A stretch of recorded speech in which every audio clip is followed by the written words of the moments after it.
حلال آڈٹ کی دو قسمیں، ایک جنرل حلال آڈٹ اور ایک مذبح خانوں کا آڈٹ، یا اسے یوں سمجھ لیں کہ مذبح خانوں کا آڈٹ اور مذبح خانوں کے علاوہ کا آڈٹ۔ ادارے تو فوڈ سے متعلق تو بہت سارے ادارے ہیں، ان کا آڈٹ جو ہے وہ جنرل حلال آڈٹ کہلاتا ہے، اور خاص مذبح خانے کا آڈٹ یہ الگ ہے، یہ مذبح خانے کا آڈٹ کہلاتا ہے۔ اور اس کے علاوہ جتنے آڈٹ ہیں جو کسی بھی کمپنی یا فوڈ سے متعلق ادارے کے کیے جاتے ہیں وہ جنرل آڈٹ کے اندر آتے ہیں۔ پھر جنرل آڈٹ میں دیکھی جانے والی چیزیں، جنرل آڈٹ میں دیکھی جانے والی چیزیں، تو اس کو ہم نے 8 عنوانات پر تقسیم کیا ہے۔ پہلے عنوانات میں آپ کے سامنے رکھ دیتا ہوں تاکہ خاکہ آ جائے، پھر اس کی تفصیل تھوڑی بہت رکھ دیں گے۔ پہلا عنوان ہے حلال ایشورنس سسٹم کی تطبیق کا جائزہ۔ دوسرا عنوان ہے خام مال اور اجزاء ترکیبی کی جانچ پڑتال، خام مال اور اجزاء ترکیبی کی جانچ پڑتال۔ تیسرا عنوان ہے پروڈکٹ کے فارمولے کی پڑتال۔ چوتھا عنوان ہے گودام کا مشاہدہ، گودام کا مشاہدہ۔ پانچواں عنوان ہے تیاری کے مراحل کا جائزہ۔ چھٹا عنوان ہے صفائی ستھرائی کے اصولوں کی پابندی کا جائزہ۔ ساتواں عنوان ہے لیبارٹری سے کسی جزو ترکیبی کے تجزیے کا مطالبہ۔ پھر 8واں عنوان ہے پیکیجنگ، لیبلنگ، اسٹوریج اور ٹرانسپورٹیشن کا جائزہ۔ تو جہاں تک پہلے عنوان کا تعلق ہے کہ حلال ایشورنس سسٹم کی تطبیق کا جائزہ،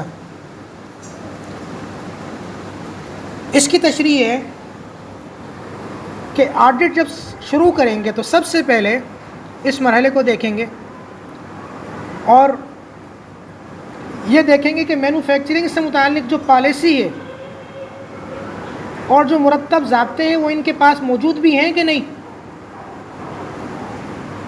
اور ان پالیسیز پر کس درجے میں عمل ہوتا ہے، عمل بھی ہوتا ہے یا نہیں ہوتا۔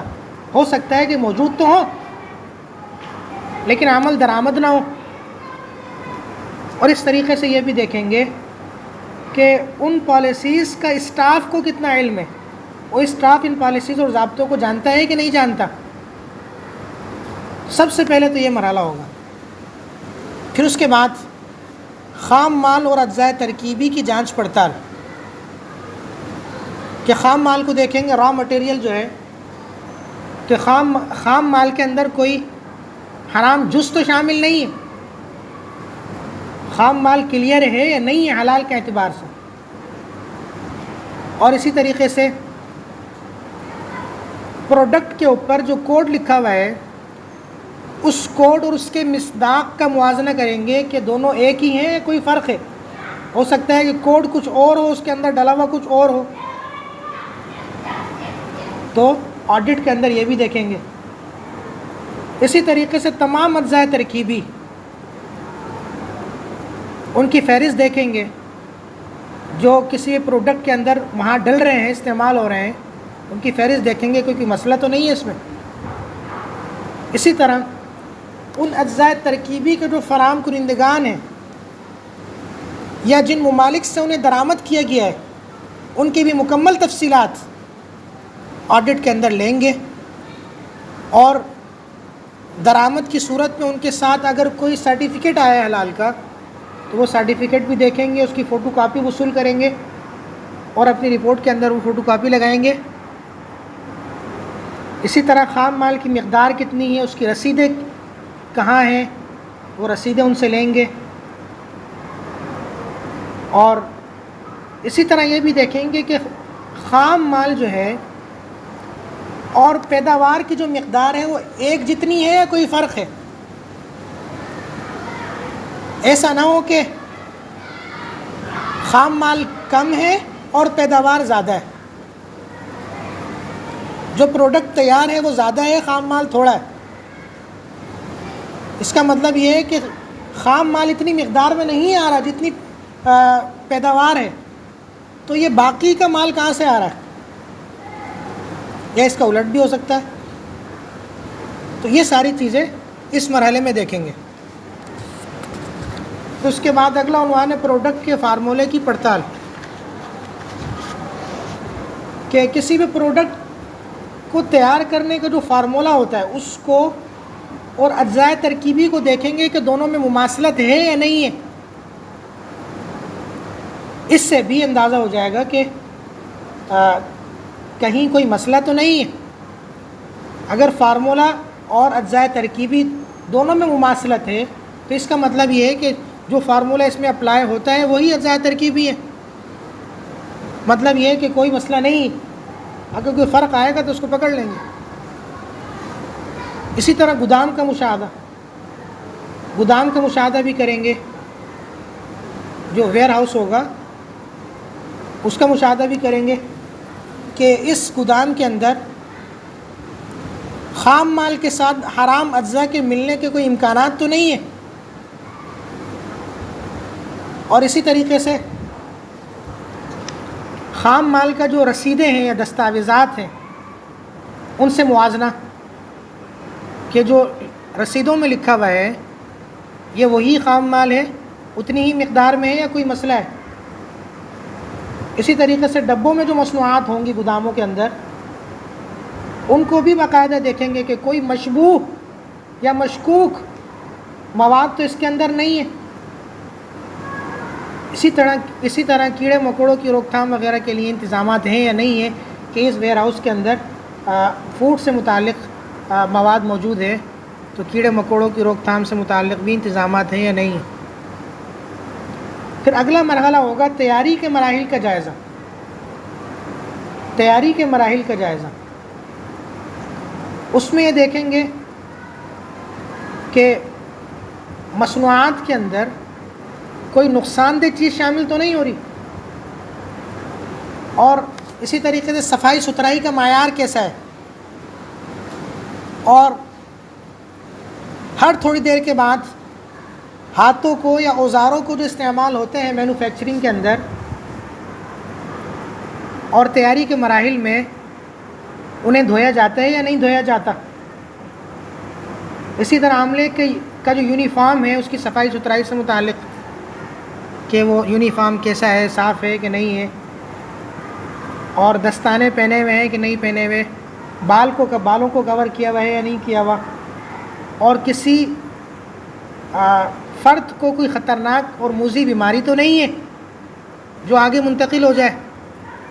اسی طرح کوئی سگریٹ نوشی تو نہیں کرتا، اور کوئی پرفیوم استعمال تو نہیں کر رہا، یا کوئی خاتون ہے تو اس نے ناخن پالش نہ لگائی ہوئی ہو، جیولری نہ پہنی ہوئی ہو کہ جس کی وجہ سے کسی مصنوعات کے اندر کسی بھی درجے کا کوئی فرق آ جائے. اور اسی طرح یہ بھی دیکھتے ہیں کہ جو خوردنی اشیاء ہیں اور غیر خوردنی اشیاء، کھانے پینے سے متعلق اور جو کھانے پینے سے متعلق نہیں ہیں، ان کا اختلاط تو نہیں ہے. جو خوردنی ہے وہ الگ ہوں، غیر خوردنی الگ ہوں، ان کے اختلاط نہ ہوں. اور اگر کہیں ایسا موقع ہے تو اس کی نشاندہی کریں، یہ آڈٹ کرنے والا نشاندہی کرے گا. اور اسی طرح حلال کے نام پر پیداوار سے زائد مصنوعات اگر اسٹوریج کے اندر موجود ہیں تو اس کی سراغ رسانی، یہ سارے کام جو ہیں وہ اس مرحلے میں دیکھے جائیں گے. پھر صفائی ستھرائی کے اصولوں کی پابندی کا جائزہ، یہ پیچھے ضمناً بھی آ گیا. مزید اس کی تشریح ہے کہ صفائی جن کیمیکلز سے ہو رہی ہوگی ان کیمیکلز کا بھی جائزہ لیں گے کہ جو پروڈکٹ یہاں تیار ہو رہی ہے پوری دنیا میں جائے گی تو جو اصول ہیں ان پر عمل ہو رہا ہے یا نہیں ہو رہا. اسی طرح صفائی کے طریقہ کار کا جائزہ، اور جو جانوروں کا فضلہ ہے اگر مذبح خانے کو آڈٹ ہو رہا ہے تو اس کو ٹھکانے لگانے کا کیا طریقہ ہے، اور کیا تفصیلات، ہر ایک چیز کا جائزہ جو صفائی ستھرائی سے متعلق ہے۔ اسی طرح لیبارٹری سے کسی جزو ترکیبی کے تجزیے کا مطالبہ، آڈٹ کی جو ٹیم ہوگی اس سے اگر کسی جزو ترکیبی سے متعلق شک ہو جاتا ہے اور یہ مطالبہ کرے کہ لیبارٹری سے اس کا ٹیسٹ کروایا جائے تو یہ مطالبہ کر سکتی ہے اور ادارے کو یہ ٹیسٹ کروا کے دینا ہوگا، یہ بھی ایک مرحلہ ہے۔ اسی طرح پیکیجنگ، لیبلنگ، اسٹوریج اور ٹرانسپورٹیشن کا جائزہ، کہ اس میں دیکھا جائے گا کہ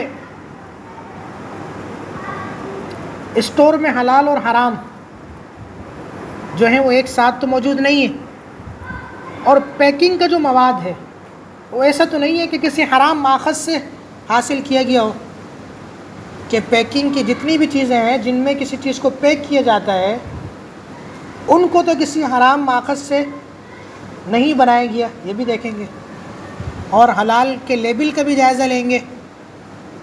اور اسی طریقے سے اسٹور، جہاں پر فوڈ کو اسٹور کیا گیا ہے اس کے ٹیمپریچر کا جائزہ، اس کا درجہ حرارت کتنا ہے، درجہ حرارت کم تو نہیں ہے جو جراثیم کے لیے سازگار ہو۔